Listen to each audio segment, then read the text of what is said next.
개인의 신앙의 진실성을 판단한다는 건 사람이 쉽게 할 수 있는 영역이 아닙니다. 하나님만이 사람을 판단할 수 있는 유일한 분입니다. 그러나 누구도 원치 않지만 거짓으로 꾸며진 신앙을 가진 사람들이 교회 공동체 안에 존재한다라고 하는 것은 부정할 수가 없습니다.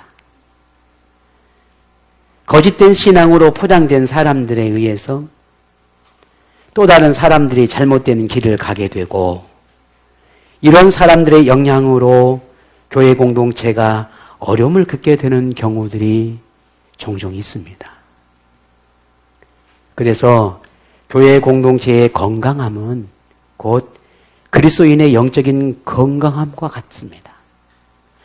그래서 교회 공동체는 반드시 진리 위에 세워져야 하고 그리스도인은 신앙을 진리 위에서 자라가야 하는 겁니다. 베드로는 거짓 신앙이 교회 공동체와 그리스도인에게 미치는 영향에 대한 그 중요함을 알기 때문에 그 교회 공동체 안에 있는 거짓 선생들 혹은 이단, 거짓 신앙을 가진 사람들에게 대한 주의를 오늘 베드로서 2장 전체를 통해서 당부하고 있습니다. 그 중에 오늘 본문은 특히 그런 사람들의 특징을 구체적으로 언급하며 그들을 대하는 교회와 성도의 태도에 대해서 가르치려 합니다. 먼저 거짓 신앙을 가진 사람들의 특징을 오늘 베드로는 비방하는 말을 쏟아낸다라고 하는 표현으로 말합니다. 본문 10절에 이들은 당돌하고 자긍하며 떨지 않고 영광 가운데 있는 자들을 비방한다라고 했습니다. 본문에서 영광 있는 자라고 하는 이 본 뜻은 천사와 같은 존재를 말합니다. 오늘 본 뜻은 천사와 같은 존재를 지칭하는 단어이긴 한데 이걸 조금만 더 확대를 해보게 되면은 거룩함을 쫓는 존재, 하나님의 가르침을 쫓는 존재, 혹은 영적인 것을 쫓는 존재라고 이해할 수도 있습니다. 이는 곧 참 그리스도인, 교회 공동체, 혹은 영적인 지도자 등을 포함한다라고 할 수 있습니다.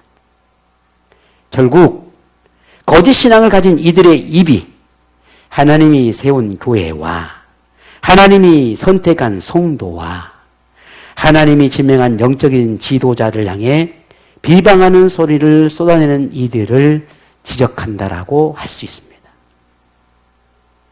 이런 이들의 입술은 하나님의 은혜나 성도들을 향한 축복이나 교회 공동체를 향한 섬김보다는 불평과 불만을 더 쏟아냅니다. 베드로는 이런 이들의 영적인 상태를 교만하고 하나님을 두려워할 줄 모르는 자들이라고 지적했습니다. 심지어 본문 11절을 우리 한번 보겠습니다. 같이 봅니다. 더 큰 힘과 능력을 가진 천사들도 주 앞에서 그들을 거슬려 비방하는 고발을 하지 아니하느니라. 아멘. 심지어 하나님의 영적인 존재, 이 천사도 비방하지 않는다는 거예요. 천사도. 그런데 하물며 사람들이, 죄인들이 서로가 서로를 향해 비방하고 있다는 거예요. 그런 거짓 신앙을 가진 이들의 그 비방하는 모습을 가리켜 베드로는 교만함을 가진 이들이다. 악함을 지닌 자들이다. 하나님을 두려워하지 않는다라고 말하며 그들의 죄가 얼마나 큰지에 대해서 지적하고 있습니다. 비방한다라고 하는 것은 아무 의미 없이 던지는 말이 아니죠. 반드시 그 비방 속에서는 불평과 불만에서 비롯된 경우들이 더 많지요. 그러니 비방하는 겁니다. 그래서 성경에서 이러한 태도를 절대로 용납하지 않습니다. 불평을 쏟아내고 비방하는 사람들에 대해서 항상 하나님은 그들을 심판했습니다. 이게 성경 모든 곳, 어느 곳을 뒤져봐도 비방하고 불평하고 불만을 토로하고 하는 그들을 향해서 하나님이 어떻게 심판했는지를 찾는 것은 어렵지 않아요. 그래서 하나님은 바울을 통해서 데살로니가전서 4장 7절에 이렇게 말씀하셨습니다. 하나님이 우리를 부르시면, 하나님이 오늘 저와 여러분을 부르신 것은 부정하게 하심이 아니고, 부정하게 하심이 아니요 거룩하게 하심이라 했습니다. 하나님이 오늘 우리를 부르신 것은 비판하고 정죄하고 부정하는 것을 행하게 하기 위해서 우리를 부르게 하는 것이 아니라 거룩한 삶을 살아내도록, 성결한 삶을 살아내도록 우리를 불렀다라고 말하고 있는 겁니다. 성경은 참된 신앙인의 대표적인 모습에 대해서 이렇게 이야기하지요. 그 모습 속에 사랑과 희락과 화평과 오래 참음과 자비와 양선과 충성과 온유와 절제. 어디서 많이 들어보지 않았습니까? 성령의 9가지 열매지요. 이게 참된 신앙인들의 모습이라는 겁니다. 반면 거짓 신앙을 가진 이들의 모습은 어떠한가? 이 또한도 성경에서 이렇게 말하고 있습니다.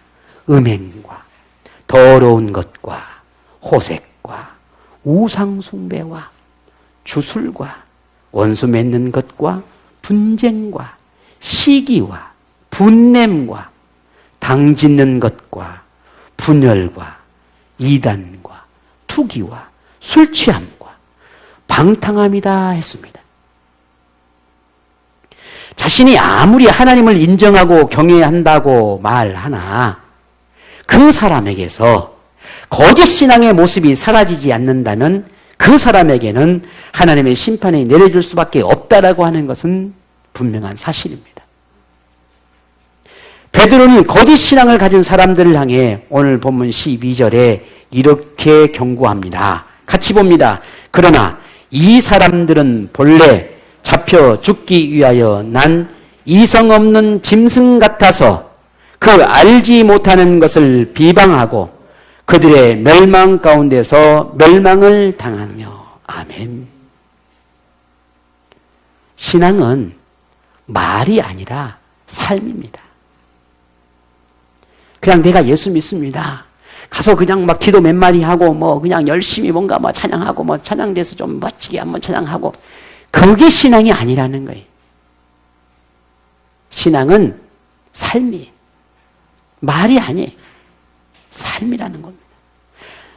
신앙이라고 하는 자기만의 생각과 가치관에 의해서 만들어지는 것이 그걸 신앙이라고 말하는 게 아니라 하나님의 가르침을 따르는 거듭남의 삶, 거듭남의 삶이 참된 신앙이라고 하는 겁니다. 그래서 예수님이 요한복음 3장 3절에 예수께서 대답하여 이르시되 진실로 진실로 내게 이르노니 사람이 거듭나지 아니하면 하나님의 나라를 볼 수 없느니라 했습니다. 아직 뭐 저도 젊지요. 젊다고 하면 젊지요.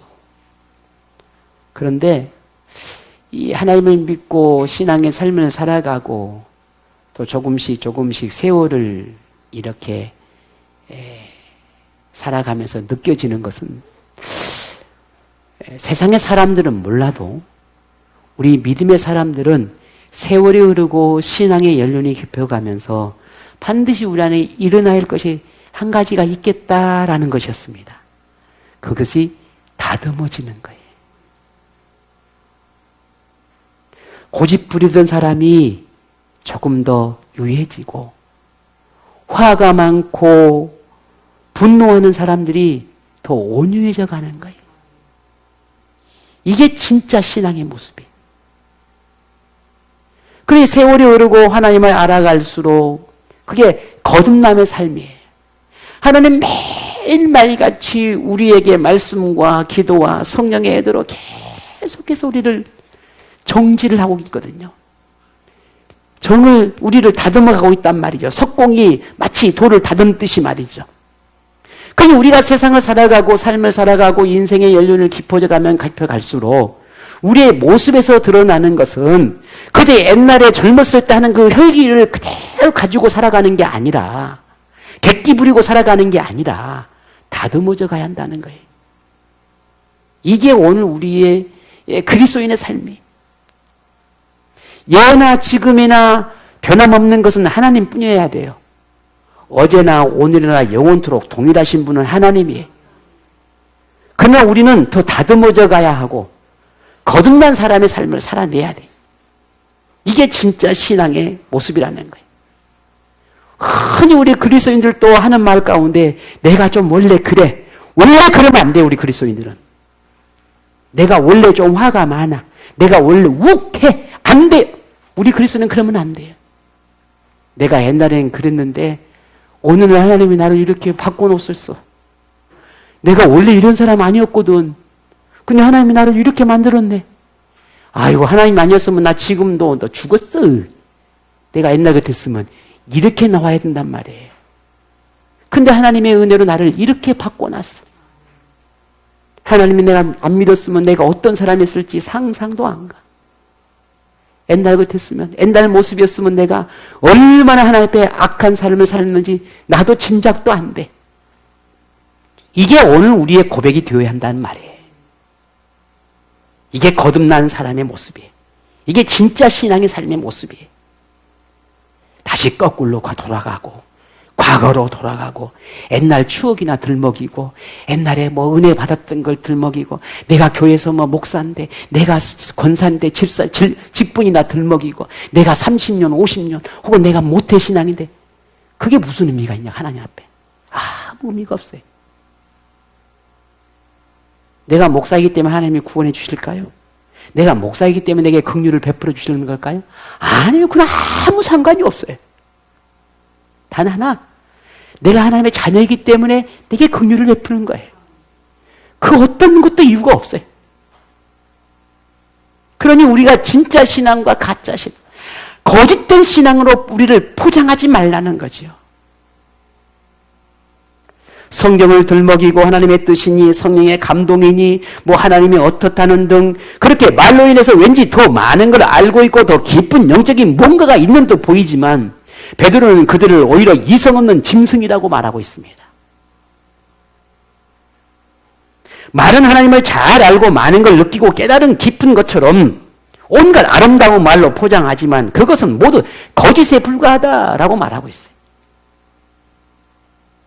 한 공동체 안에 있지만 그들은 참 신앙을 가진 이들을 속이고 하나님을 경외하는 것보다 쾌락을 즐기는 것을 더 좋아합니다.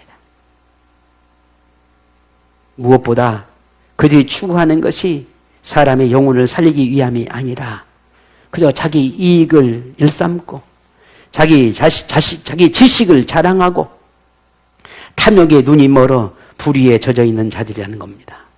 이들의 악행은 자신만이 아니라 믿음의 식구들까지 병들게 하고 하나님의 심판을 받게 하는 악의 도구에 불과한다는 것을 베드로는 말하고 있습니다. 오늘 본문 14절에 굳세지 못한 영혼들을 유혹한다라는 말을 했습니다. 믿음이 연약한 사람들을 자기 유익을 위해 이용하는데 조금도 부끄럽게 죄의식이나 거리낌이 없다는 말입니다.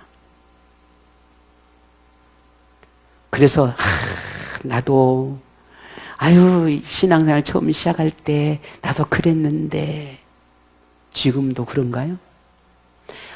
얼마나 신앙생활 이제 막 하니까 즐겁죠. 행복하죠. 하나님 알아가는 재미가 너무너무 즐겁고 기쁘죠. 교회 가는 즐거움도 너무 행복하지요.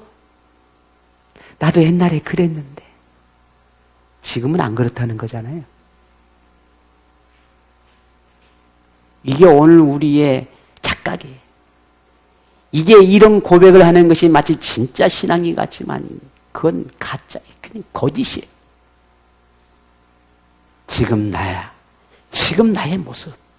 지금 내가 그 첫사랑을 품고 지금도 여전히 하나님 앞에 나가는 게 즐겁고 행복하고 말씀을 듣는 게 즐겁고 기쁘고 나를 위한 어떤 삶보다 교회 안에 하나님의 공동체를 섬기고 거기 안에서 머물며 믿음의 지대를 사랑하고 그들의 작은 섬김을 함께 나누고 기뻐하고 그 마음이 10년 전에도 20년 전에도 지금도 같은가라는 거예요. 이게 진짜 신앙이라는 겁니다.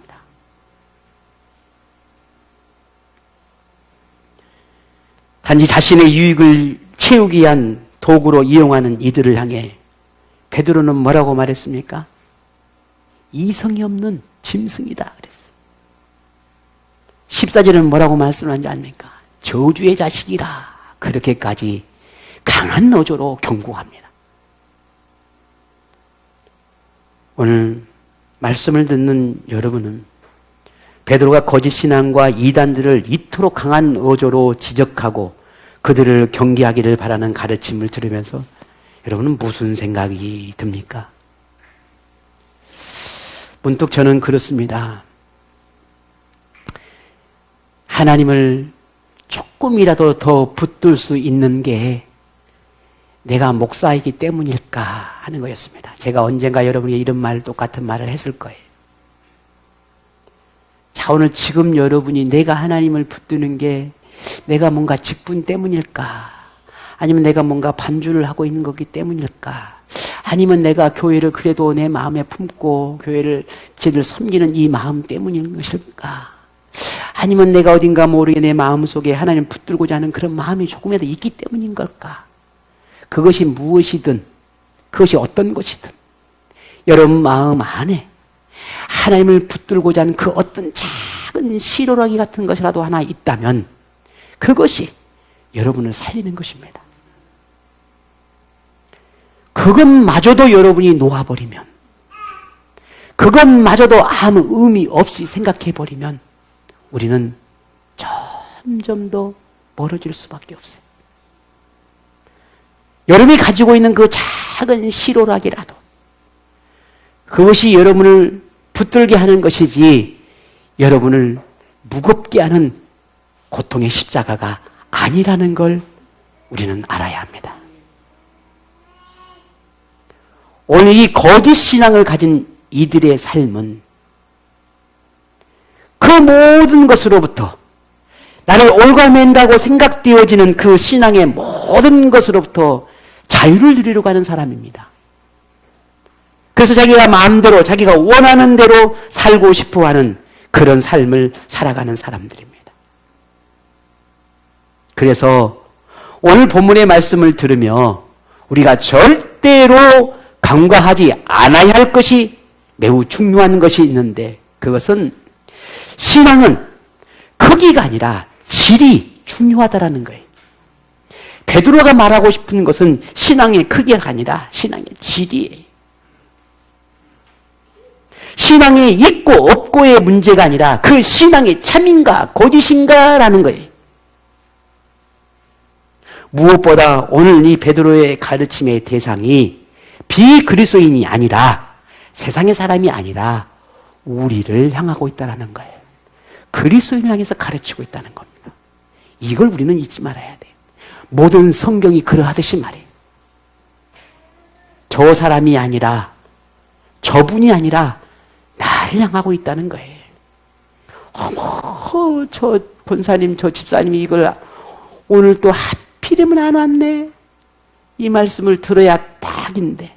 아이고, 이 말씀을 내 남편이 들었어야 되는데. 오늘 그냥 내 아내가 이걸 들어야 되는데. 이 가르침을 그냥 꼭 우리 엄마가 들어야 되는데. 내 딸이 들어야 되는데. 그게 어디 있어요? 하나님은 나에게 주신 말씀이지 저 사람에게 주는 말씀 아니에요.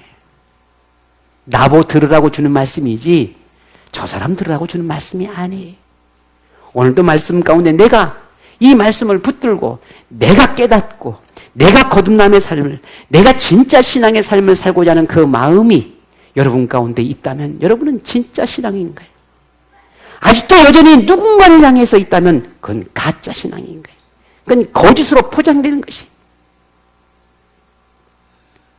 자, 그러면 이토록 교회 안에 거짓된 신앙으로 포장된 사람들이 있다면, 또 숨겨져 있는 이단이 존재한다고 한다면, 혹은 우리 교회 공동체 내 거짓으로 성도들을 미혹하고 이단의 위협을 받고 그런 상황이라면 우리는 어떻게 해야 할까? 물론 우리는 아직 그런 모습이 없다라고 저는 믿지만, 그래도 그런다면 우리는 어떻게 해야 할까 하는 것. 알고 있어. 알고는 있는데 그래도 믿음의 삶을 수년 동안 함께 신앙생활을 해온 식구인데, 아우 어떻게 그렇게 보인다고 그런 게 있다고 해서 내가 쉽게 가서 아니라고 말할 수 있겠어? 아니면 아유 나하고 뭐 아무런 상관이 없고 나한테 직접적인 피해가 없으니까 아유 그냥 모른 척 해야지 라고 해서 묻어버리고 그냥 아닌 척하고 그냥 넘어가면 되는 것인가 라는 거예요. 베드로도 그렇게 생각할까? 그러나 오늘 성경은 우리의 생각과 다르다는 겁니다. 베드로는 한 사례를 들어 매우 중요한 교훈을 주고자 합니다. 그 사례가 구약성경 민수기 22장에 등장하는 부올의 아들 발람이라고 하는 사람의 이야기예요.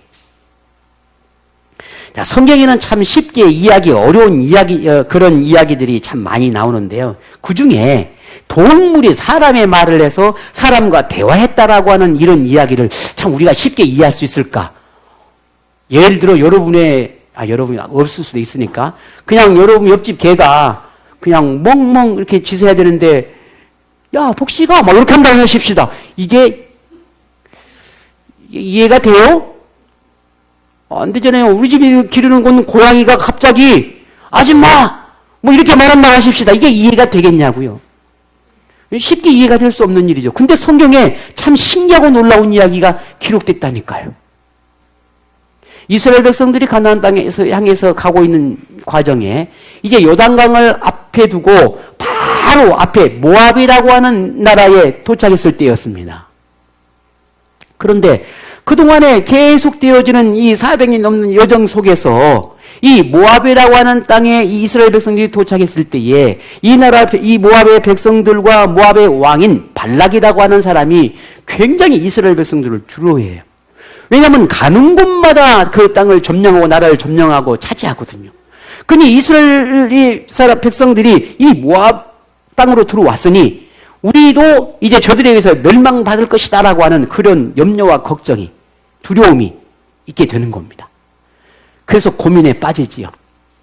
그래서 발락이 이제 이렇게 하면은 우리나라가 살 수 있을지 않을까라고 하는 묘책을 하나 낸 것이 인근에 있는 그 당시에 주술사, 점술가라 하지요. 혹은 뭐 점쟁이라고도 하기도 합니다. 아주 유명한 사람이 있었습니다. 발람이라는 사람이었습니다. 그래서 이 발락이라고 하는 발락과 발람 이름이 비슷하지요. 왕의 이름이 누구라고요? 발락이 발락. 예, 발락. 이 발락이라는 왕이 발람을 불러서 만약에 이 발람이 주술가 발람이 이 이스라엘 백성들을 저주해버리면 저들이 다 멸망하지 않을까라고 하는 생각을 하게 됩니다. 그래서 점쟁이를 찾아가면 뭐가 필요해요? 점쟁이 찾아가려면 뭐가 필요하냐고요? 복채가 필요하잖아요. 복채가. 성경도 복채라 그랬어요. 복채를 그냥 바리바리 쌀집어주고 신하를 이 발람에게로 보냅니다. 가가지고 2차, 여차, 2차 이 사정을 다 이야기하고는 와서 네가 저주를 해주라 라고 말합니다. 그때 하나님께서 이 발람에게 나타납니다. 그리고 하는 말이 너는 절대 이스라엘 백성들은 나의 백성이니 저주하지 마라. 저들의 말에 유혹돼서 가지 마라 라고 말합니다. 하지만 이게 한 번, 두 번, 세 번 연거푸 이들의 이 유혹에 이 발람은 뿌리치지를 못해요. 그리고는 따라가게 됩니다. 따라가는 길에 참 신기한 일이 일어납니다. 이 발람이 자기의 나귀를 타고 이제 그 발락이 보낸 신하들과 함께 가게 되는데 가다가 갑자기 이 나귀가 가던 길을 멈추고는 되돌아가려고 하는 겁니다. 이 발람이 화가 나니까 이 나귀를 막 채찍으로 막 때리는 거예요. 그래도 이 나귀는 자꾸만 뒤돌아가려고 하는 거예요. 그저 이번에는 그냥 지팡이로 막 때립니다. 그때 하나님이 이 나귀에게 사람의 말을 하게 해줘요. 그리고는 이 나귀의 입을 열어서 발람에게 이야기를 합니다. 주인님, 저기 앞에 하나님이 보내는 사자가 보이지 않습니까? 칼을 들고 서 있는 저 하나님의 사자가 보이지 않냐고요. 내가 당신을 저 사자로부터, 하나님이 보낸 사자로부터 자기를 지키려고 보호하려고 하는 건데 왜 나를 이렇게 때리냐고 막 그렇게 이야기를 하는 거예요. 그때 하나님이 이 발람의 눈을 열어줘요. 그리고 보니까 진짜 칼을 들고 있는 하나님의 사자가 앞에 보이는 거예요. 이 발람이 이 길을 가지 않도록 하나님의 사자를 와서 막으려고 했던 겁니다. 근데 그걸 모르는 이 발람이 나귀를 때리고 채찍질하는 했던 것이죠. 그 또한도 모르니 나귀를 입을 열어서 이제 이 발람에게 하나님의 뜻을 전하게 되는 겁니다. 그리고 천사가 하는 말이 있었어요. 만약에 나귀가 너를 막지 않았더라면, 나귀가 나를 보고 너를 막지 않았다면 너는 죽었을 것이고 나귀는 살았을 것이다. 이렇게 하나님의 사자가 이야기를 합니다. 오늘 이 이야기 속에서 베드로가 왜 이런 참 기가 찬 이야기를 오늘 이 사례를 들어서 이 소아시아 그리스도인들에게 이렇게 이런 고백을, 이런 가르침을 주고자 했을까라는 거예요. 베드로는 물질의 욕심 때문에 하나님의 백성을 저주하는 도구로 전락하는 이 발람을 한낱 짐승인 나귀를 통해 저지하게 되었던 이 이야기를 통해서 우리 그리스도인이 교회 공동체와 믿음의 성도들을 어떻게 해야 되는지를 가르쳐주는 것입니다.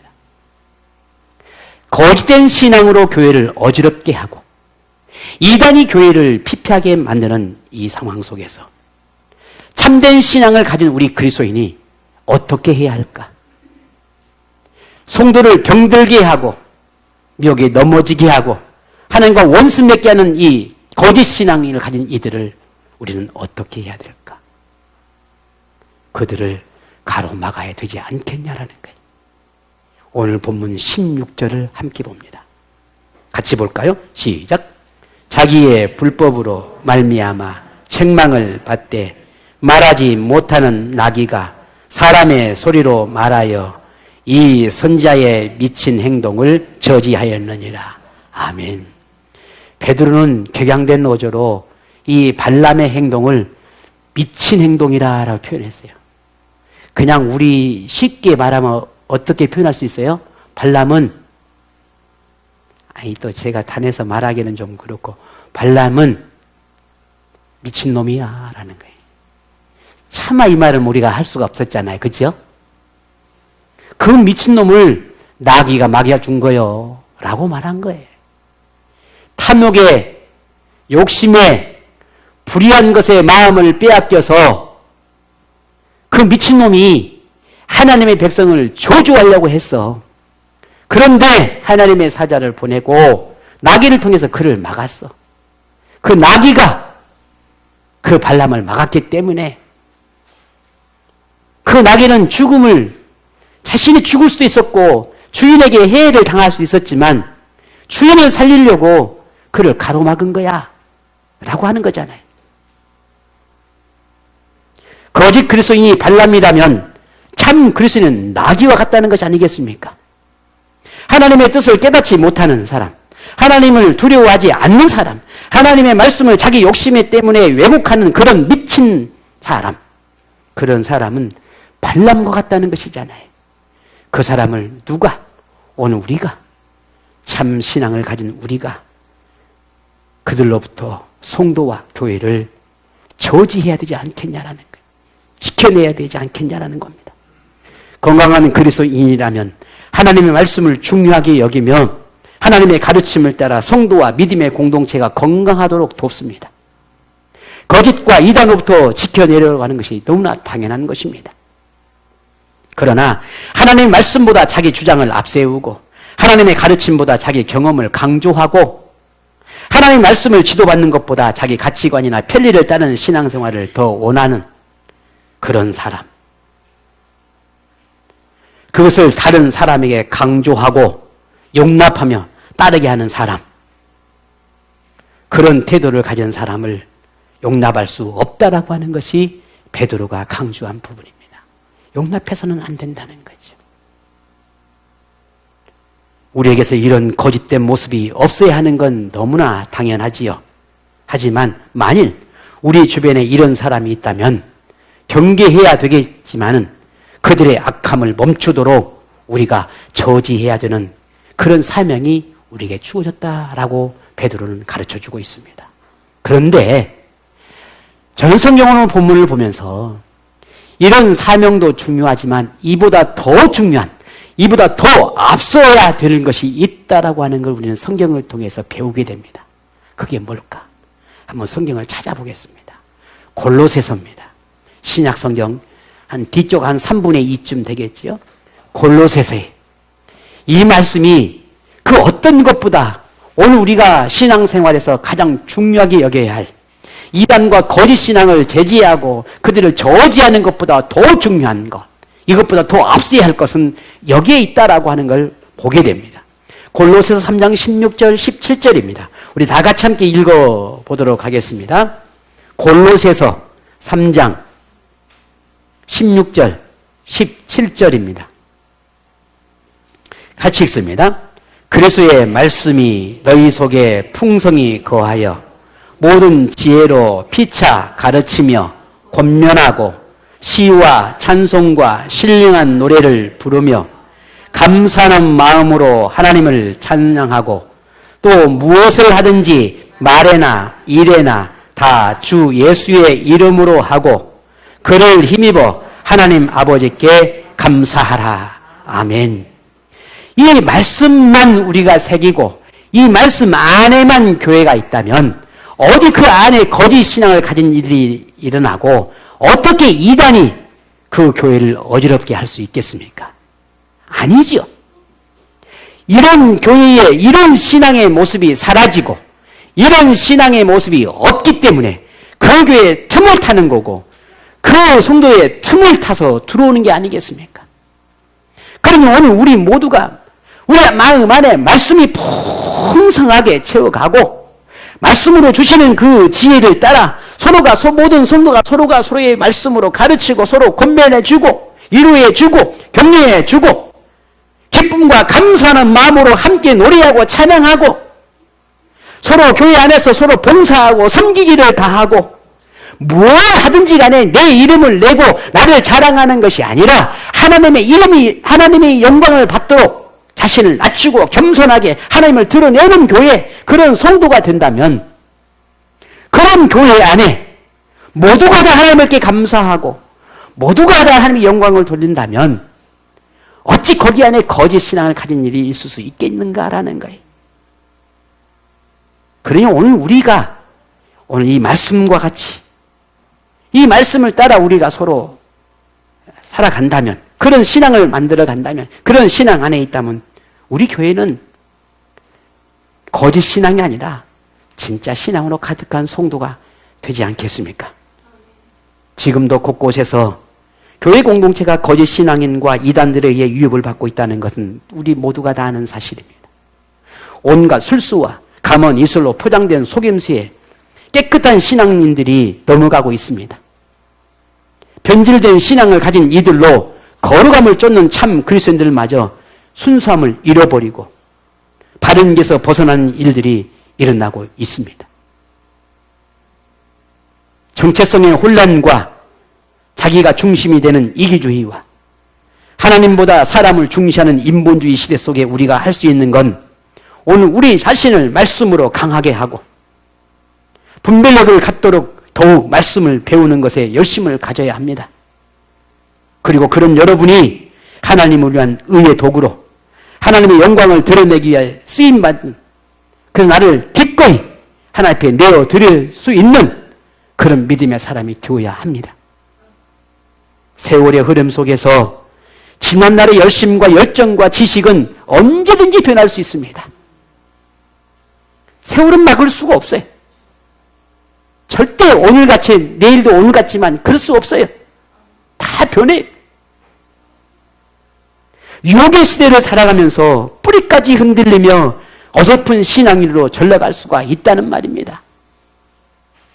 유약하고 유연한 존재이기에 타락과 타협으로 치닫을 수도 있습니다. 그런데 거기에는 항상 우리를 멸망케 하는 죄의 수렁이 있다는 걸 우리는 잊지 않아야 돼요. 그러므로 믿음에서 나약해지지 않도록, 하나님과 멀어지지 않도록, 거짓의 소짓을 분별할 수 있도록, 하나님을 두려워하는 마음이 사라지지 않도록, 하나님을 찾는 예배와 말씀을 듣는 마음과 판단력을 잃지 않으려는 그런 지식과 지혜를 하나님께 구하는 생활을 그 어떤 것보다 무엇보다 가장 중요하게 여기는 그런 신앙생활이 오늘 저에게도, 오늘 여러분에도 일어나기를 바랍니다. 세상의 즐거움에 빠지고 물질의 욕심에 마음을 빼앗기고 내가 원하는 그 어떤 것을 자꾸만 찾아가기 시작하면 결국 하나님의 경고를 무시했던 오늘 부올의 아들 발람의 길을 따르는 것과 같게 되는 것입니다. 한낱 짐승에 불과한 나귀를 통해서라도 무지한 발람을 깨우치려 했던 그 하나님의 마음을 헤아리는 오늘 저와 여러분 되기를 원합니다. 하나님의 원함을 깨닫고 하나님의 말씀의 그 깊이와 은혜를 아는 오늘 저와 여러분이 다른 누구보다 더 순수하고 거룩한 신앙의 삶을 살고자 하는 그런 마음에 뜨고 그런 마음에 간절한 만큼은 붙들며 살아가는 오늘 저와 여러분 우리 모두가 그런 하나님의 사람 되기를 바랍니다.